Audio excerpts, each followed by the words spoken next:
ঠাকুরের সন্ধ্যা আরতির পর আমরা সবাই এখানে দেখো খাচ্ছি চপ মুড়ি আর মিষ্টি। তো আশ্রমের এটাই নিয়ম, সন্ধ্যেবেলা সবাইকে এইভাবে সবাই একসাথে বসে এরকম করে চপ মুড়ি মিষ্টি তো সন্ধ্যেবেলা সবাইকেই দেওয়া হয়। তো দেখো আমরাও সবাই খাচ্ছি আর ভীষণই মজা লাগছিল। এত সুন্দর পরিবেশ, এখানে খাওয়ার টাইমগুলো না একদম নির্দিষ্ট করে বাঁধা, যেমন একদম 6:30 থেকে এখানে মানে আরতির পর আরতি শেষ হয় 6টা থেকে 6:30, তারপরেই এখানে সন্ধ্যের টিফিন দেওয়া হয়। তো সবাইকে একসাথে বসে সবাই মিলে খাওয়া দাওয়া করে, তারপর খাওয়া শেষে এখানে দুধ চা দেওয়া হয়। আবার রাত্রে একদম 9:30 থেকে খাওয়া দাওয়া স্টার্ট করে দেয়। আরও আগে থেকেই করে, 9টা থেকেই করে, কারণ 9টা থেকে স্কুলের বাচ্চারা খাওয়া দাওয়া করে আগে। তো স্কুলের বাচ্চারা খাওয়া দাওয়ার পর যারা অতিথি আছে মানে অতিথি যারা আছে তো তারা তারপর খায় 9:30 থেকে। তো এইরকম একদম পারফেক্ট টাইম থাকে। আর দুপুরে একদম 1টা থেকে, তো এইরকমই সব মানে সকাল দুপুর সন্ধ্যে রাত্রি বিকেল সব কিছুই এদের এতে এখানেই আশ্রম থেকেই সমস্ত কিছু ব্যবস্থা করা হয়, বাইরে গিয়ে কোথাও খাওয়ার প্রয়োজনই হয় না।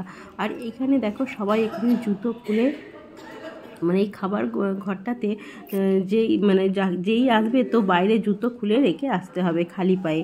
তো এটা একদম মায়ের ঘর, খুব সুন্দর, যেমন আমরা বাড়িতে থাকি তো সেই রকমই একদম ভীষণই সুন্দর পরিবেশটা আমার খুবই ভালো লেগেছিল। আর খাওয়া দাওয়ার পর দেখো আমরা এখন চলে এসেছি আশ্রমের ভেতরেই, মানে চারপাশটা একটু ঘুরে দেখার জন্য। তো সকালে এসে টাইম হয়নি যে পাশেই যে স্কুলটা আছে সেটা মানে দেখতে যাওয়ার জন্য। পাশে বলতে আশ্রম সংলগ্নই, মানে আশ্রমের মধ্যেই, আশ্রমটা তো বিরাট বড় আশ্রম, তো পাশেই আছে স্কুলটা। তো চলো এখন তোমাদেরকে সেই স্কুলটাই একটুখানি তোমাদেরকে দেখিয়ে দেবো। আর পরের দিন ছিল 26শে জানুয়ারি। তো বাচ্চারা তারই ব্যবস্থা করছে খুব সুন্দর করে, ছোট ছোট বাচ্চারা তাদের নিজেদের মতো করে সুন্দর করে অনুষ্ঠানটার প্রস্তুতি নিচ্ছে। আর সেটাই তোমাদের সাথে একটু শেয়ার করব। তো খুবই ভালো লাগবে। তো সন্ধ্যে থেকেই বাচ্চারা এখানে দেখো কত সুন্দর আয়োজন করছে, যেহেতু পরের দিন ছিল 26শে জানুয়ারি, তো প্রজাতন্ত্র দিবস, তো তারই প্রস্তুতি করছে ছোট ছোট বাচ্চারা। অনেকক্ষণ রাত পর্যন্তই করছিল ওরা। দেখো কত সুন্দর করে আলো জ্বেলে মাটির মধ্যে টিম গেঁথে স্বাধীনতার পতাকা, আমাদের দেশের স্বাধীনতার পতাকা এঁকে বালির মধ্যে খুব সুন্দর করে সেটা রং করছিল। তো দেখার মতো, তোমরা দেখতে থাকো, খুব ভালো লাগবে। আর এইটা হচ্ছে স্কুলটা, এটা একটা এই যে আশ্রমেরই সংলগ্ন স্কুল এটা। এখানে যারা থাকে ছোট ছোট বাচ্চারা তারাই এই প্রস্তুতিটা করছে পুরোটা নিজে হাতে। তো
ঘুম থেকে উঠেই বাচ্চারা ঠাকুরের বন্দনা প্রথমেই করে নিল, আর তারপরেই চলে এলো খেলার মাঠে, ওদের স্কুলের মাঠে।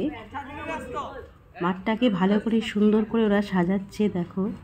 আর চারিদিক খুবই ঠান্ডা ছিল আর কুয়াশা তো ভর্তি ছিল। তো তারই মাঝে দেখো বাচ্চারা, ছোট ছোট বাচ্চারা খুব সুন্দর করে পরিবেশটাকে সাজিয়েছে। যেহেতু 26শে জানুয়ারি প্রজাতন্ত্র দিবস উপলক্ষে ওরা খুব সুন্দর করে অনেকটা রাত পর্যন্ত ওরা সব কিছু তৈরি করেছে। তারপর ছোট ছোট বাচ্চারা আবার সকালে উঠে ঠাকুরের বন্দনা করে আবার যথারীতি কাজে লেগে পড়েছে। পতাকা উত্তোলন হবে আর খুব সুন্দর করে ওরা সাজাচ্ছে দেখো। খুব ভালো লাগছিল, আমারও মনে পড়ে যাচ্ছিল আমার ছোটোবেলার কথা। ভীষণই দেখতে ভালো লাগছিল। আর চারিদিকটা দেখছো কত কুয়াশা, ভীষণ ঠান্ডা ছিল তখন আর খুব কুয়াশা। তারই মাঝে বাচ্চাদের কত আনন্দ। এই ছোট ছোট স্মৃতিগুলো মনের মধ্যে সারা জীবন থেকে যায়। যেমন এখনও আমার খুব মনে পড়ছে আমার ছোটোবেলার কথা।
পিছনটা লেখা আছে বেশি আছে তো আর বেশি আছে না হ্যাঁ হ্যাঁ আবার ইয়ে লাগবে যে ফুল লাগবে যে আপনি ফুল লাগবে